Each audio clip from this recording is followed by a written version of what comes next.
Our speaker this week from Denver is Jonathan Stalls. Jonathan spent 242 days walking across the United States in 2010 and has continued to walk alongside thousands of people for thousands of miles. He is an artist, a social entrepreneur, an advocate for social, economic, and radical justice, LGBTQA+, creator of Intrinsic Paths. Jonathan finished his studies at the Living School for Action and Contemplation in 2017 and has committed much of his life to inspire a connected, focused walking movement to help people deepen and heal relationships to one another, to the natural world, and to themselves. He lives with his husband, Ben, and dog, Kanoa. You, Aspen Chapel, and Heather and Nicholas for having me as a part of this sacred, creative, space-making, virtual, ongoing experimenting related to COVID and this pandemic and the complexity of all of it as it sits in us and moves in us. My name is Jonathan Stalls. He, him, his are my identity pronouns. I'm an LGBTQIA+ male. Have a husband of a couple years. We got married in 2018. I live in Denver, Colorado, the lands of the Cheyenne, Sioux, Navajo, and Arapaho. And this, I'm just honored to be in this space with each of you. I hope the reading that was provided just opens and deepens your unique journey as you are, as we all are. I want to invite, as I move with you in story and in readings and in some narrative, I just want to invite expansion. I want to invite the visual of a wide open field. I keep thinking of, as I was preparing this, I keep thinking of Rumi's quote, and I'm not going to say it exactly right, but somewhere out beyond ideas of wrongdoing and right doing, there is a field, and I will meet you there. And so let's just together, just for a couple seconds, let's breathe together really deep, all the way in, wherever this meets you. And as we breathe in deeply, imagine your cells and your neurons and your veins and your brain and your heart and your body expanding. We're literally creating more space to receive and to open and to digest and to grow and to evolve and to adapt. So let's breathe all the way in.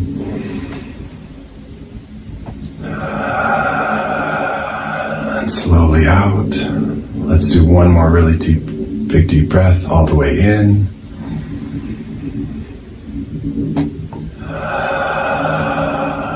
And slowly out. Blessings. So as some of you know, I am a student of the Living School for Action and Contemplation in New Mexico. It was a 2-year program, amazing. And so the intersections of the inner journey for all of us and the outer journey for how we move through the world and how those two talk to each other, intersect, how they come together and weave together is wrapped up a lot in this invitation and in this sharing.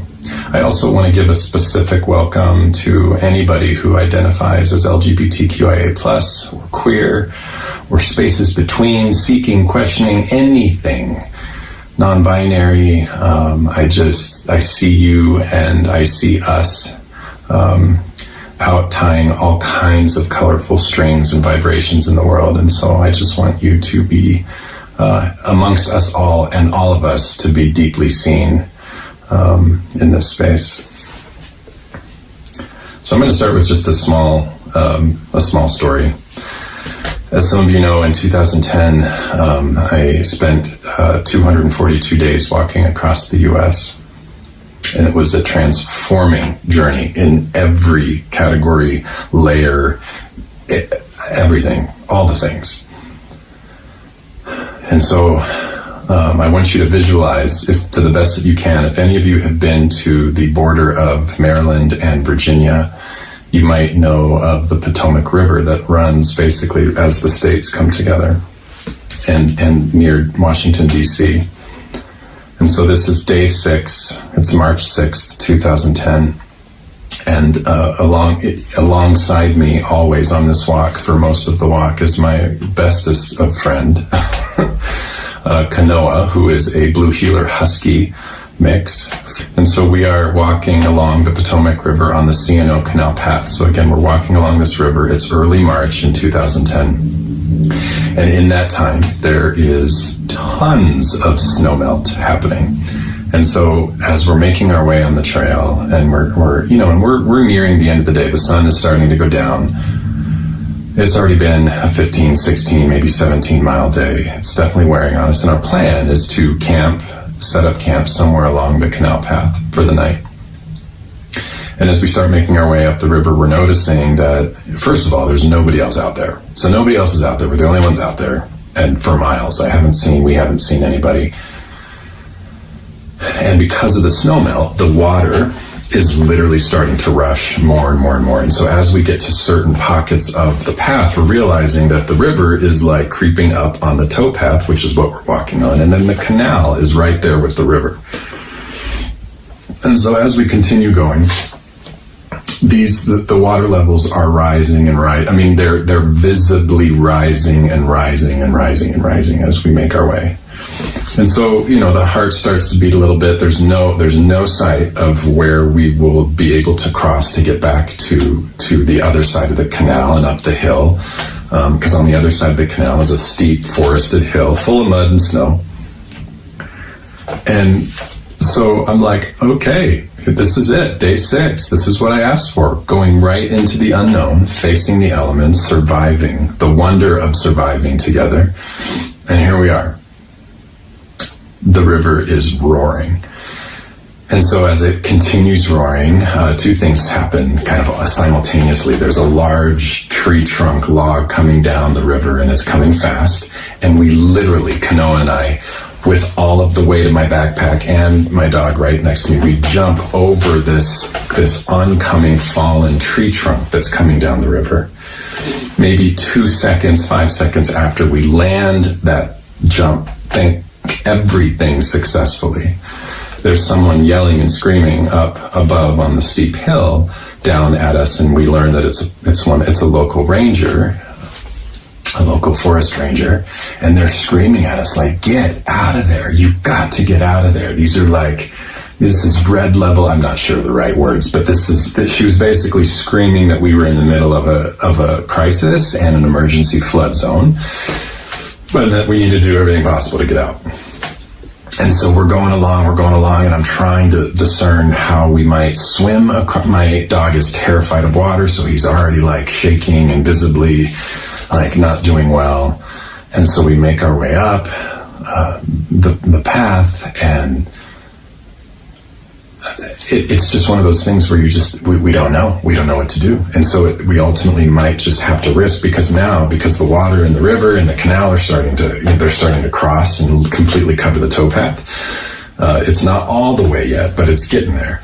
And so there's a current in the canal just as well as the river. And so swimming across the canal seems almost just as dangerous as it would be to swim across the river. Lots of nerves, lots of intensity, very scared, frightened, terrified, all the things. Out of nowhere, this woman who is jogging comes up behind us and just is confident. I mean, yeah, definitely uneasy and trying to get out herself, because she was out for a jog and thought she could make her way through. And so she basically, she was just like, look, here we go. I know this place. I run it all the time. You need to follow me. There's an area up here where you can cross. It's probably not very visible, but just follow me. Stat. And so she's she just basically runs, says all this, kind of screaming. We just follow her and run, and she crosses over the canal at a part where there's a crossing, and it was totally underwater. I mean, maybe by like a foot, so not too bad, but it wouldn't have been visibly obvious if we had just been walking looking for a safe way. So she's kind of crossing in this, and we're following her up, and as we're crossing the canal in the 1 foot of water, she's asking us questions like, where are you from? What are you doing? How's it going? And so all of this is like kind of like, oh my, I can't believe this is happening. Who's this running angel from? Like, what is going, and all these things are happening. My dog is done. And she basically, in this whole, like maybe it's a 10-minute scenario, she asks us if we need a place to stay. And that she would be more than happy to host us. I mean, she said she needs to call her husband and her family first, but she's more, they're all fine with it. Anyway, fast forward, and now we're on our way to her home. She realizes we hadn't had dinner, so, she runs in the house, changes her clothes really quick, and now all of a sudden, again, within 40 minutes, now we're at the front door. My canoa is wrecked and is staying in the car. And her and I are going to meet her husband and her family at a country club outside of, not too far from Bethesda, Maryland. And now all of a sudden we're in the country club. And so I'm walking through soaking wet, muddy shoes. I have a jacket on that covers up some of the obvious stench that has been living in my body for several days because I hadn't showered for probably 2 or 3 days.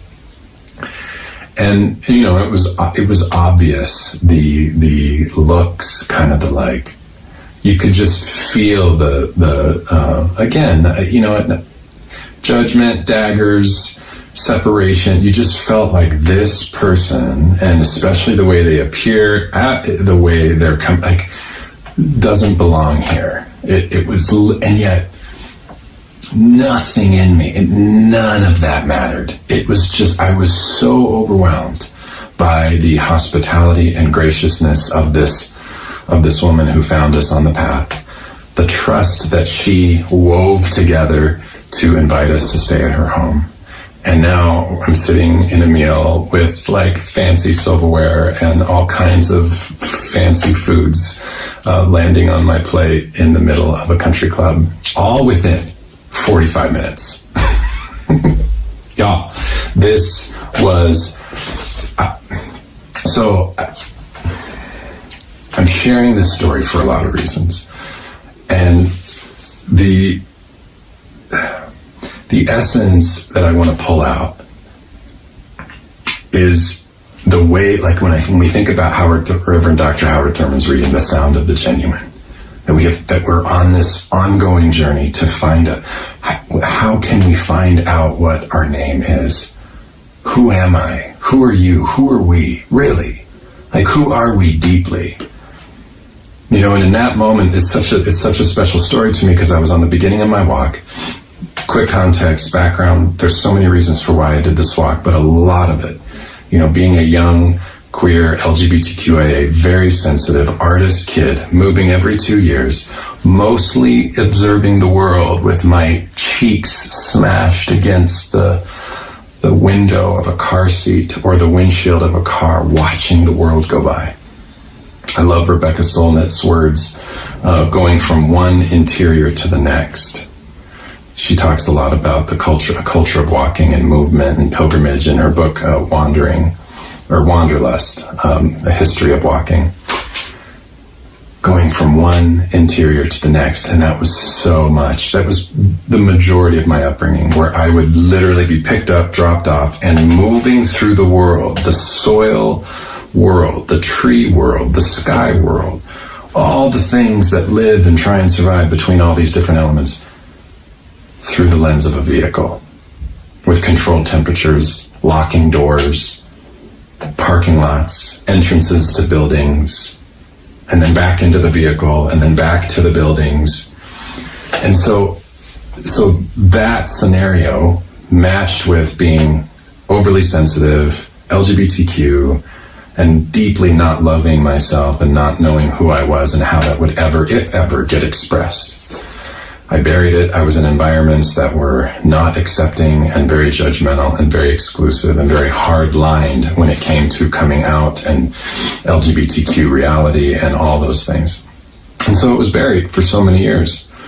So mix that, burying the artist, I need to play sports, I need to be liked, I need to be accepted. I moved every 2 years as a kid, so all this stuff swirling. The cross-country walk was an opportunity for me to literally break out of the boxes, and as I personally connect to, as Reverend Dr. Howard Thurman describes in this reading, the strings that other people pull. The strings of, you can define that in so many ways, but I think about colonization, I think about people coming into this country or into this land, what happened with indigenous tribes, massacre, death, separation, taking and controlling, forcing people who had a deep, profound, long-lived belief system and trying to shape it into a controlling Christian one. Rape, literally taking the worthiness and wisdom and trying to manipulate it. And the root of so much of how I got here as a white male, a lot of my white beloveds watching this, we have a complex, raw, devastating, and in a lot of ways, inhuman history. It's real, it's hard, it's oppressive, and it continues. And so in my limited frame of being an LGBTQIA kid, all of that would stack in various church or faith environments that I would grow up in schools and bullying, because I was sensitive, because I was artistic. So that's a threat to this story of heterosexual, patriarchal, this picture of what life needs to be to survive and to be successful and to be accepted. To feel a sense of belonging, you have got to fit in the box. And if you don't, you're a threat. And so, and then the list goes on and on and on with how threats are treated by individuals, by people, by pain, all these things. So pulling this back, this is, for me, walking across the U.S., day 6, alongside this river, at the country club. It was so profound to me to have, all these people looking at me, judging, daggering, separating, whatever, not wanting to be near, rolling all the things, and to just not for a second care. I was aware of it, but nothing affected me. It was so tangible that in that moment that I knew in small, unique, complex ways that I was starting to touch what Reverend Dr. Howard Thurman speaks of as the sound of the genuine. I'm beginning to learn what my name is. That I'm getting my identity and my worthiness from the movement of my body as the way it's made to move, that I'm releasing stress and trauma and heaviness because my body is cleaning it out as I move, that I'm underneath my true ceiling that changes and evolves, that the storms that come in and the elements that I'm met with push me constantly to seek my edges, and the people that I share these spaces with, we just bypass the conceptual, perceived, colonized ideas and structures of how we differentiate and separate each other from one another, from the planet. And it's just about surviving together, learning about each other in ways where we come together, the common ground elements that start to rise. I learned later this woman who, in the family, we had so many differences politically, religiously, but in this moment, underneath and within the elements, we're surviving together. We're alive together. And so thinking about Sound of the Genuine, thinking about this experience of the country club, and just early in my cross-country walking days where it was like, wow, what a powerful feeling to feel safe in myself, in my skin, in my body, as I am, as I am, as I am. I want to read something from Thich Nhat Hanh. Small quote here. Walk and touch peace every moment. Walk and touch happiness every moment. Each step brings a fresh breeze. Each step makes a flower bloom. Kiss the earth with your feet. Bring the earth your love and happiness. The earth will be safe when we feel safe in ourselves. Let's invite that last frame in again with tenderness and self-compassion and wonder. The earth will be safe when we feel safe in ourselves.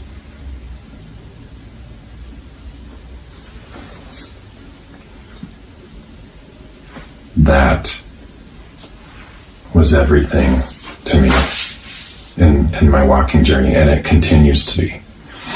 As I think about the times that we're in a pathway, such a strong, courageous, brave, humble, powerful, creative, deep pathway to unquestionable love of other, to unquestionable anti-racism, to unquestionable planet care, to unquestionable treatment of what we eat and how we interact with the world, because we feel and or are at least imperfectly making our way to feel safe in ourselves. The earth and all beloveds will be safe because we're not taking from others to fill in some sort of false sense of security. We're not taking and extracting more from the planet than we need to fill some story of security and safety. That there is this raw, courageous, brave journey of healing, of self-love, of self-compassion, of being out in the elements, outside of our interiors, our walls and our cars and our screens, that the elements, the trees and the sky and the critters and the soil and the roots are all wanting to teach us and bring us to that place of home and rest and intuitive wisdom, rootedness, openness, resilience.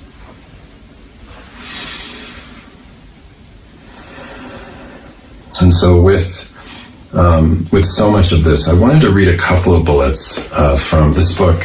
Is one of my favorite books.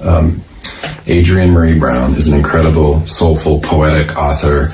This book is called Emergent Strategy, and I can't recommend it enough as a tool, invitation, just an inspiring, like when we think about we're all grappling in the world as it is, and how we survive it, understand it, move within it, rearrange and how are we being guided to envision the world as it could be, as it should be. And I love Adrienne's work touching and leaning into both of those spaces and very much into the world as it should be or could be. Okay, so this book is so wonderful. I could read this book to you for the entire time, but I'm going to just try and summarize this one piece. She talks a lot about the themes of nurturing and anti-nurturing. And so when I think about my, just the small snapshots I shared with you, I was bullied a lot as a kid. I was the target of a lot of different things because I was sensitive, because even though I was keeping it all to myself and it was very private when it came to my sexuality, it manifested just how I moved through the world.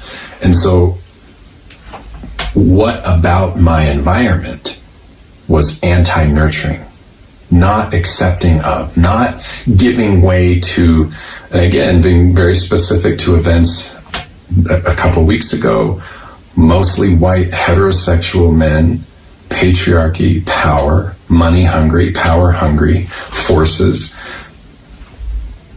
just doing what they want and essentially being able to do what they want to this supposed center of government in Washington, D.C. And the horror of, if that were black people, if that was a Black Lives Matter movement event, if that was anyone trying to be of a way to express pain under oppression, to express suffering, to express demanding better treatment, how that would have been met and the differences. And so that same energy was the exact same bullying energy that I would experience all the time. But I also feel it's connected to these interiors and the property economy. And like, I own this, I move in this, right? So I own a house, I own land. This is mine, not yours. These are the walls, these are the walls. This is not a sharing, open, fluid, non-linear, non-binary space. This is mine. Here are the lines. Here's the box. And then the automobile is our default form of transportation for so many of us. This is the box and these are the lines. And so what is calling us to be in the elements that will unquestionably teach us the twisting branches of trees, the flowing, the way a river flows, the way the sunset looks different, the way the universe and galaxy speak at all times? What calls us out of these artificial boxes and false ways? So this nurturing and anti-nurturing frame, it to me is such an important one, alongside this exploration of feeling safe in oneself and the sound of the genuine, as Thurman guides. So I'm just going to read a couple of these really quick. There's a whole list of them, but she goes, I think of, and then there's what I think of as anti-nurturing, the ways we in a Western U.S. context are socialized to work against respecting the emergent processes of the world and each other. We learn to disrespect indigenous and direct ties to land. We learn to be quiet, polite, indirect, and submissive, not to disturb the status quo. We learn that tests and deadlines are the reason to take action. This puts those with good short-term memories and a positive response to pressure in leadership positions, leading to urgency-based thinking regardless of the circumstance. We learn to compete with each other in a scarcity-based economy that denies and destroys the abundant world we actually live in. We learn to deny our longings and our skills and to do work that occupies our hours without inspiring our greatness. We learn to manipulate each other and sell things to each other rather than learning to collaborate and evolve together. We learn that the natural world is to be manicured, controlled, or pillaged to support our consumerist lives. Even the natural lives of our bodies get medicated, pathologized, shaved, or improved upon with cosmetic adjustments. We learn that factors beyond our control determine the quality of our lives. Something as random as which skin, gender, sexuality, ability, nation, or belief system we are born into sets a path for survival and quality of life. In the United States specifically, though I see this most places I travel, we learn that we only have value if we can produce. Only then do we earn food, home, healthcare, education.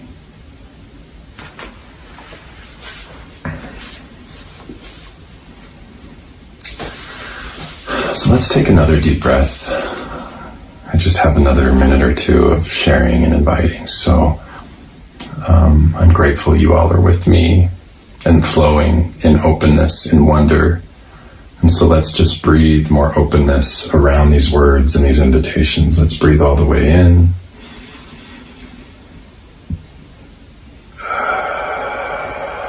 And slowly out. Let's breathe all the way in.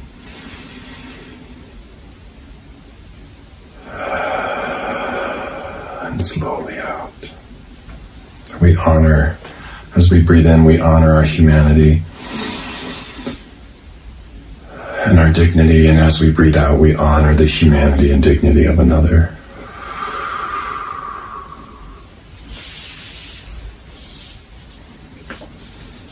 And so as we close, I just want to invite the beauty and the richness of what is possible as we break out of these false ideas and stories.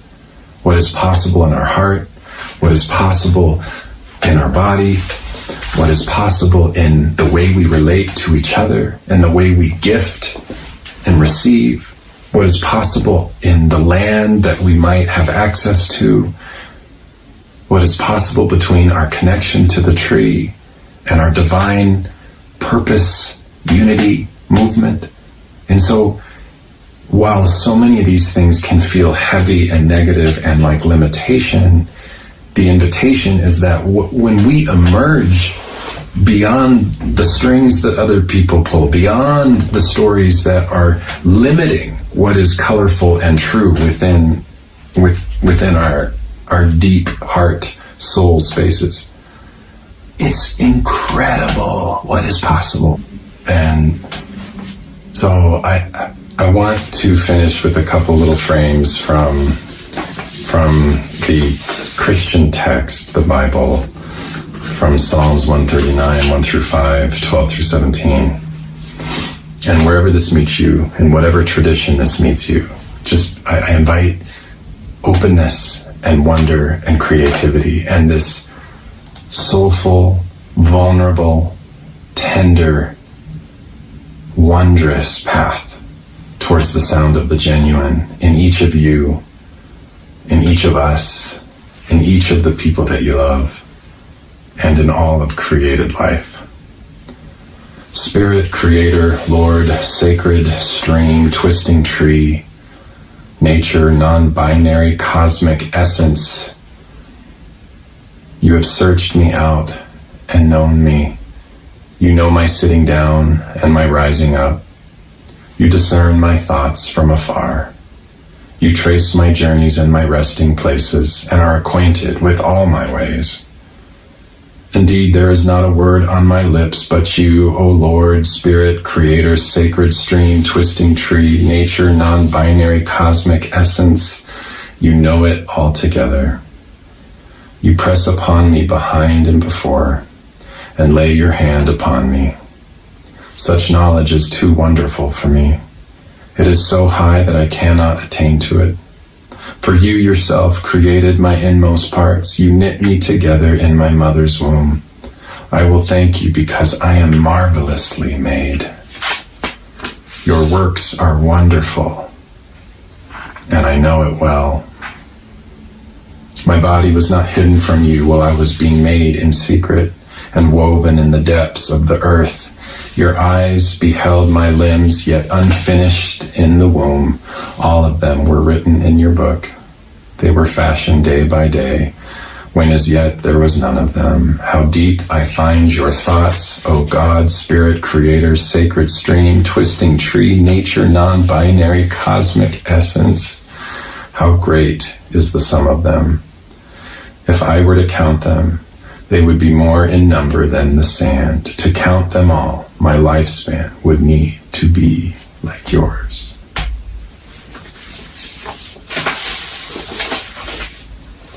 So I'm going to just invite Yvonne to come forward and Heather as well.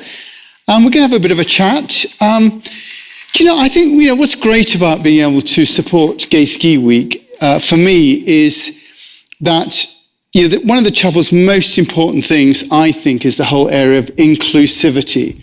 We profess to be a spiritual home for everyone. And I think, you can actually say, yes, we are inclusive, but it has to be something active. And I was particularly struck, some of the things that Jonathan was saying about that ability to be able to feel safe being who we are, which I think is so important. I mean, Yvonne, you live with your husband, Michael. Have you felt able to express throughout your life who you are? Have you had times when you've had difficulty being able to do that? Well, the first thing is I want to thank you, Nicholas and Heather, for celebrating the diversity in our community. And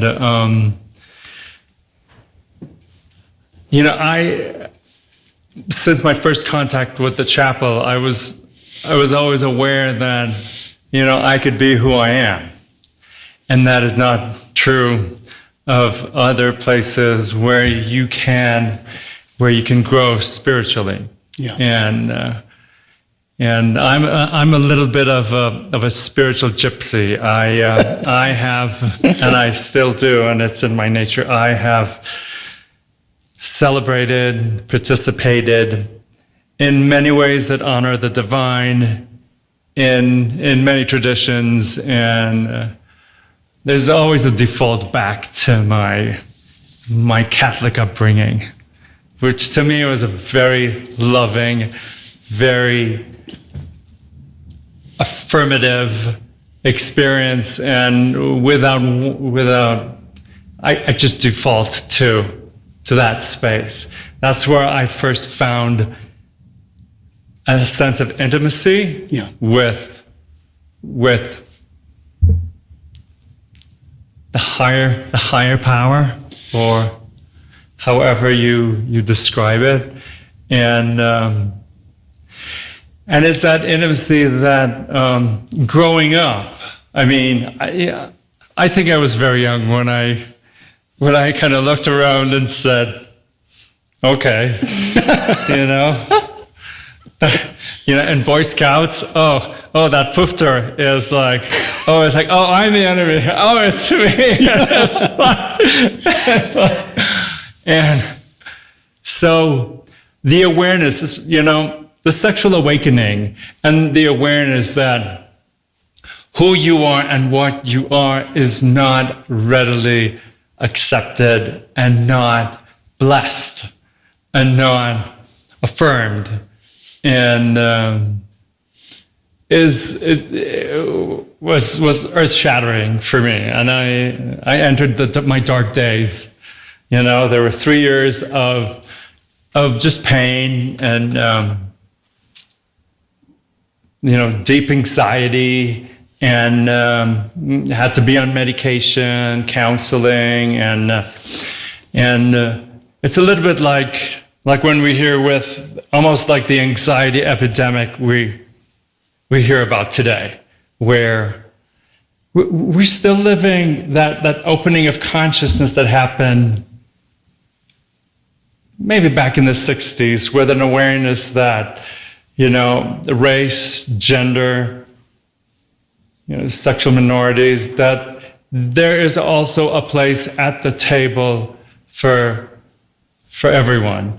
And I think, the convulsions are still happening, whether in the community, the society at large, or whether in the little subgroups that have shielded themselves from the inevitable happening. That is a consciousness that we all share this planet, and when we look into each other's faces, we see ourselves. And so for me, like the fact that in our community we have embraced, the diversity for so many years now. It's been almost 40 years, or 40 years that Gay Ski Week has happened, and it's a place where people hope to meet someone special in their lives, where they can share an intimacy and an honesty, and just being who we are. And there's always a hope going on vacation as a single person. It's like, oh my God, it's like that. That person just look at me. It's like, and that hope springs eternal of finding someone to share the intimacy of our lives with. And so to me, having such an affirming place to come, to explore, to worship, to learn, to to discover is very important. I was really emotionally struck when you talked about not blessed. I thought that was such a truthful and important thing, that not being blessed. And it just reminds me of that, whole Richard Raw's whole thing of everything belongs, that idea of inclusivity and everything belongs and everything being blessed. And I think that's so important with this whole inclusivity. Yeah, what I find so touching in this is that the sound of the genuine beckons the sound of the genuine in me. Like, we recognize it in each other, don't we? And like, I've known Jonathan Stalls since 2015, and I see that in him, and just like this determination, this absolute commitment to truth and honesty, to who he is, and it makes me want to be like, who am I, and am I living my truth, and am I being who I really am, and same with you. It's just like it's such a call to just really being who we are. That inspires each other. I think it's the only way we can live, isn't it? I get that from Yvonne. When Yvonne was speaking, Yvonne, when you were speaking, I did get that sense of the genuine in you, Yvonne. And I was really... I do too. When I go down in me and I pop up in you, it's like, whoa. And Yeah. I think, that whole idea of, being forced into a box by society that Jonathan was talking about. And I do think we have got, as a community, that whole idea of inclusivity is the ability to include the pain of others that we don't want to include necessarily. And we tend to shut it out and want to put it in a certain box. But, it's important. He talked about being alive together. And I felt when I was talking to you that there was a sense of being alive together, and therefore we were recognizing each other on that. I mean, do you see any areas where how we could do that more here at the chapel? What's your perspective on how we could improve our inclusivity here? I mean, the fact that this place is a place of inclusivity as opposed to exclusivity. I think everyone who comes in here understands that they can be who they are, and this is where I am, and this is a starting point, for interaction and learning from each other. Yeah, and it's funny because once you make some decisions in your life, and you start walking on your path, you concentrate on the tasks you have set up, and you kind of forget all, what the birth pains yes. of the self, yes. And you move forward, but we still need to acknowledge that so many around the world are still, in places where they cannot look into themselves and say, this is what I am, and that their plan is flight. Their plan is, how do I get out of here? I cannot become one with my community. I have to go somewhere else for my own safety. And whether it's parts, geographic parts of the world, whether there's small communities tucked in that have shielded themselves from the greater consciousness, just an awareness that, every person we meet is potentially a person who is still struggling for their own freedom in whichever way that would be. Yeah. And I think if we first deal with our own pain, face our own pain in the eye, and bring it to a place of of intimacy, then I think then it's not easy for us to help others with their pain unless we've dealt with our own pain. Yeah, that's right, isn't it? That dealing with our own pain, that's such a good guidance. Yeah, I was just, as you were talking, thinking, really the only way that we can model inclusivity, any of us, and as a community, is the extent to which we are including the different parts of ourselves and honestly facing who we are and extending compassion to ourselves. To the extent that we can be compassionate with ourselves, only then can we be compassionate to others. And yeah. That's such a good steer, isn't it, though? Because when you think of inclusivity, you think it's being Mr. Bonami and saying, oh, come in, everybody. But it's not. It's part of that. But also, it's including those aspects of ourselves that we're not comfortable with, our own pain, our own sense of self-isolation, and being in contact with ourselves. Because only when we're in contact with ourselves can we be properly in contact with everybody else. And when we've met ourselves, then we can meet other people in ourselves. Yvonne, thank you so much for coming in today. So appreciate you being a part of that and being a part of this conversation.